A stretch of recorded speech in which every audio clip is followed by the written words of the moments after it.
This is Kat Lloyd, Paws TV, with my co-host, Dawn Bland.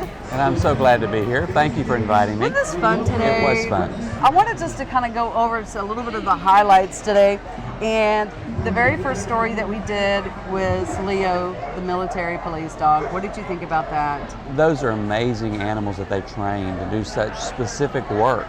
I mean, they get such pleasure out of finding bombs and protecting us and their handlers. And that kind of sort of made me a little emotional because I realized how big of a job that is. That is. And we're entrusting a canine. Yeah. And those units that have those dogs, when they go into battle, they're the front line. So those animals are. And it is amazing. And they're very well taken care of, though. Well, let's take a look real quick. Let's show everyone. Sure. Okay? We have a special guest. We do. So tell me, what is your name? I'm PFC Kenny with the Fort Hood Military Police Department. I just have a question. Who's this? This is my military working dog, Leo. Leo. How long have you had Leo? I've been on Leo since July of 2019, so just recently, within the last 3 months or so. I saw you guys doing some demonstrations in the back. What is Leo's job? Leo's job mainly is to protect me, protect the streets of Fort Hood. So we do a lot of patrols. Once we're certified, we can patrol the streets at Fort Hood. Just help with assisting patrols in their arrests, their apprehensions, as well as finding people. So he can search buildings for people. Wow. As well as he is a bomb dog, so explosive devices, IEDs, homemade devices, stuff like that to protect. So he's been multi-trained in many tasks. Oh yes. We it's two mainly: our patrol, which is that bite work, and then as well as our explosive detector. Now, awesome. is there a way that all of us who are fans of what you do in your service and what Leo does, how can we help you guys? Do you need anything? The public can help just by asking us questions. We love, as handlers, we're all over the place. You'll see us on airplanes. We might not be in uniform, but if a dog's on an airplane, and with someone like this, he could be a military working dog. Wow. We fly in civilians to do Secret Service missions, work with the president, vice president, government officials to protect them and make sure that where they're staying, where they're presenting is safe. So if you see us, come ask questions. Of course, just be cautious that the dog is there. Yeah. But we'd love to talk. How long has he been serving? Leo's been serving for just over 3 years now. Typically, we get him around the 2-year mark. Okay. So he's about to hit 6 here. But so how long does he usually serve? Typically, you'll find dogs retire around, I'd say probably 11, 10. Okay. Maybe even younger. It really depends. Going to the military, let's say they go overseas, something happens, they can't work anymore, they can be retired. Something medically happens, they can be retired. Okay. It's all hearsay. A dog at 3 years old could be retired. Wow. It just depends. It just depends on what they do. Correct. So he's got his Kong. Is that his reward for working? Yes, right now it's his Kong. That's what he works for, that's his drive. When we search, when he finds something, that's what he gets as a Kong. Right now, I guess he's just in a play mode, just hanging out, kind of having a good time, just let him know it's fun. Does he go home with you? He does not go home with me. Right now at Fort Hood we have a kennel system where he goes and stays throughout the night. We come in, of course, 5 days a week, and even on our off time we like to come in as handlers to do work. But thank you so much for what you do. Oh, of course, thank you guys. I find it so exciting, and at the same time, it's almost emotional for me because I know the work that you do and the work that he does. Oh, yeah. And I thank you for your service. Thank you so much. Okay. Thank you. Thank you guys. Okay. We'll be right back, guys. They mentioned that we could that there's a way to adopt some of these dogs after they're retired. What did they tell you? They said that you can go to the Lackland Air Force Base webpage and animals that they trained and that didn't get adopted by their handlers, or animals that they had in the program and they didn't quite, they were great protection, but they didn't do bomb sniffing or something like that those are available for adoption. And I think that's a great thing. I think I want to go. Maybe you can come with. We can go take a look. I would love to go see that. Okay, don't you want to see that? I really want to see that as well. You gave me a break and I was behind the camera and you actually spoke to the Central Wildlife. The Central Texas Wildlife Rehab? What people don't know is you have to be licensed with the state to be able to do that. And they provide they provide a service. Most people think, oh, I found an injured bird or an injured baby deer. Well, where do I take it? You can't take it to the shelter. Of course not. You have to have a wildlife rehabilitator, and there's a couple in this area, and she's local here in Belton, and she does a fantastic job. But what I was really excited about is getting to see her Coda Monday. I love that. that. You said it. And I said it. And I said it. You know, it's a South American version of our raccoon. Wow. But she had raised it since it was a little pet, and she uses that as her ambassador because, you know, she can't do that with wildlife. Let's take a look real quick. Let's let everybody see real quick.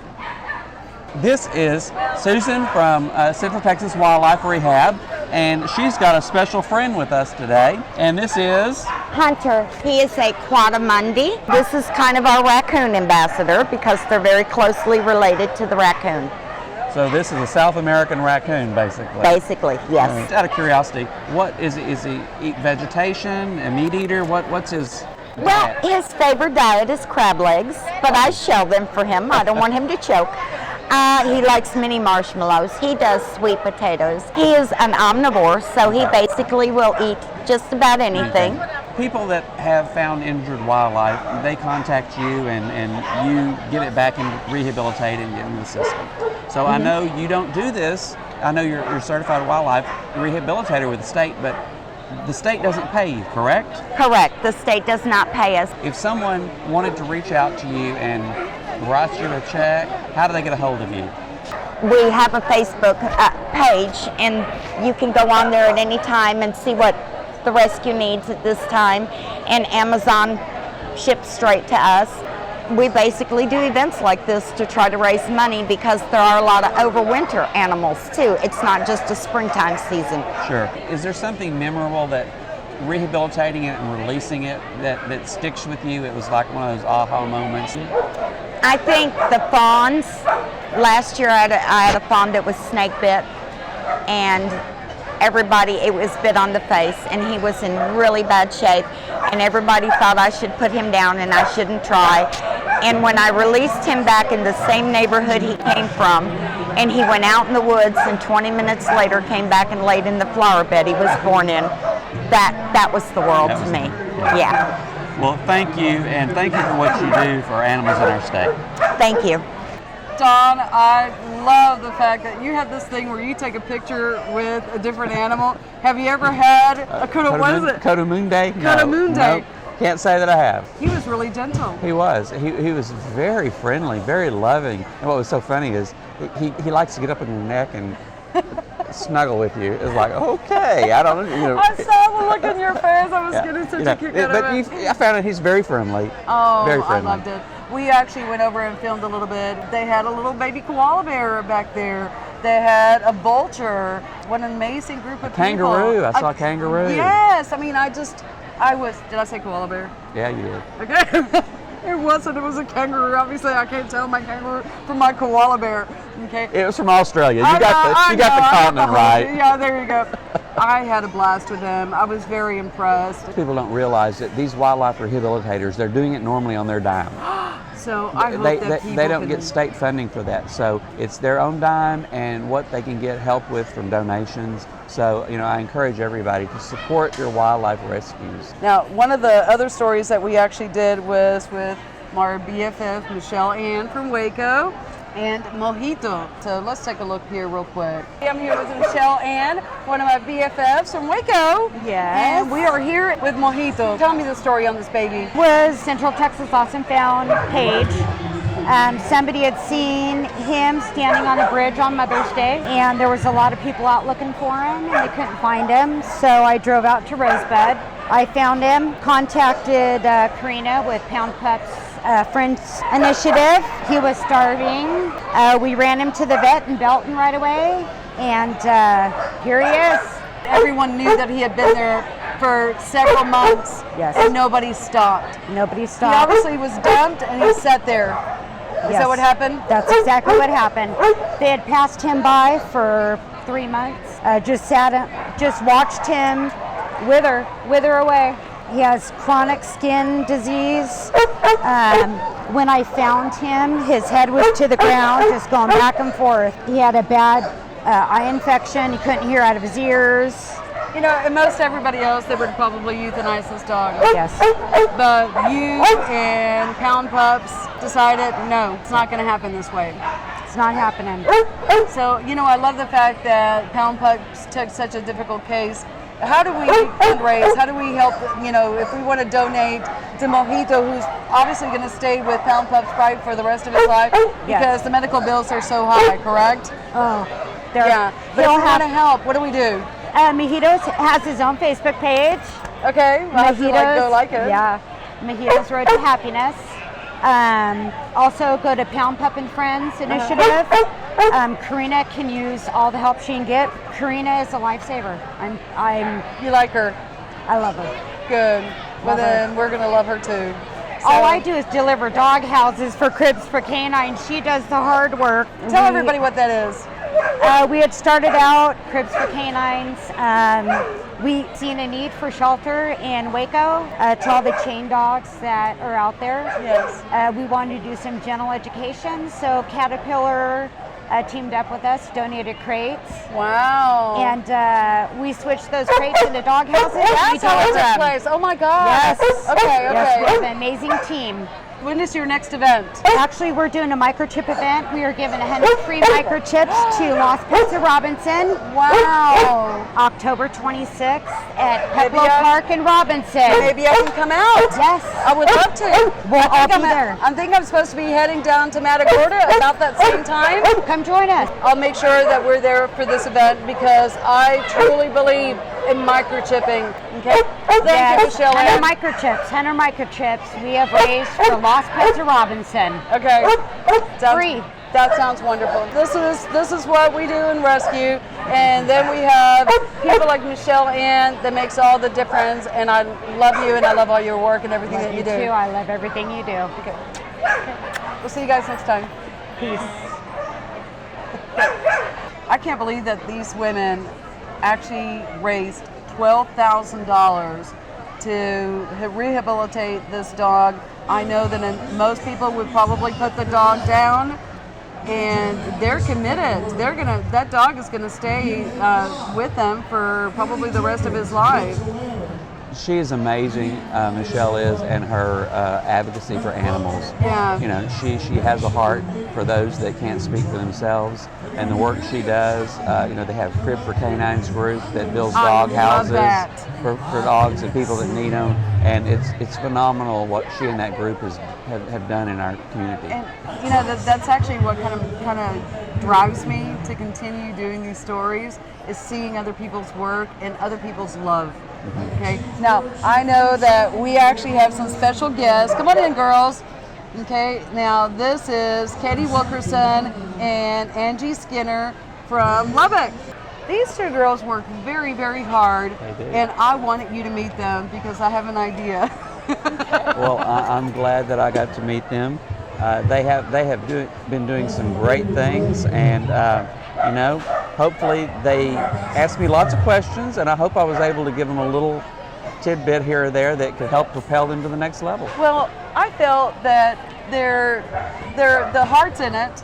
The drive is in there. Okay, I'm encouraging them to take this to a different level, and I know how important it is to have someone like Don Bland that can help mentor. So I was going to ask you if you could mentor them so that they can do more. Absolutely. I'm always willing to help anybody that needs it. Because, I didn't learn, I came into this not knowing anything about animal welfare, and people helped me get to where I am today. Yeah. And so, you have to play that forward and help people in their path to get to where they need to be. And they're doing great things out there in Lubbock. Stephen Green, the director of the Lubbock Animal Shelter, he reminded me of you. He walked into a position that nobody else wanted. He had a crew of volunteers like I have not seen. I felt like I was at the old place where you were at. You put together a dream team. That guy's putting together a dream team, and these girls are part of it. So I'm hoping that maybe one day you and I can go out there and visit. They need to pass the spay-neuter microchip ordinance. And of course, I said, my best friend is Don Bland, and he was able to get this done. So, okay, I just feel like there's something there that you're going to get a lot of satisfaction in being a part of. Is that good? That's good. Okay.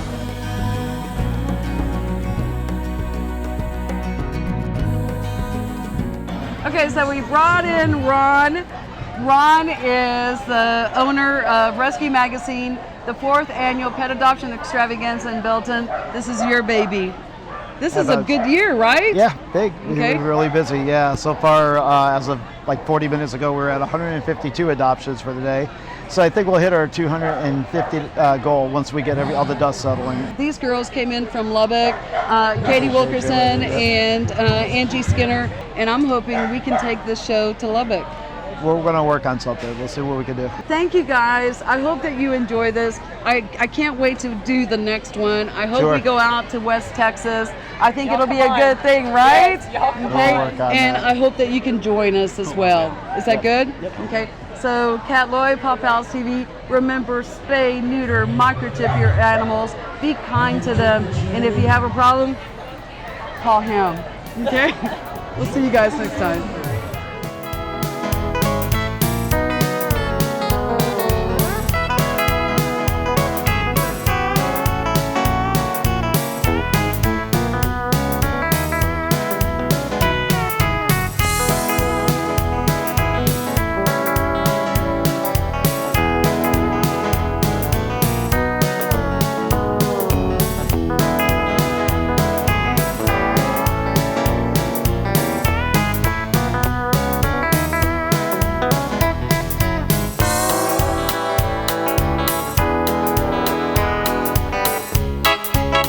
I'd like a retired one. When you retire, I'm Yes! gonna get one of these for my house. Yes! Actually, if you, Lackland Air Force Base has a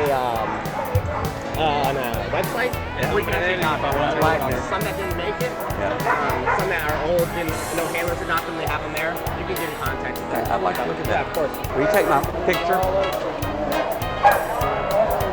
to sit up here?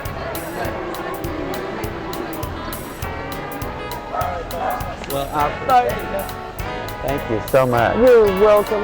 and at some point, I want you to come to Austin. I do want to come to Austin. Come tour Money Goods. Yes, yes. See what we got going. Okay. Yay! Hey, here's your Okay. mic. I had to look at your chest while talking to your chest. Oh, geez, are you still flustered about that? We'll see you guys next time. Did you see what I did? I went like this. Peace.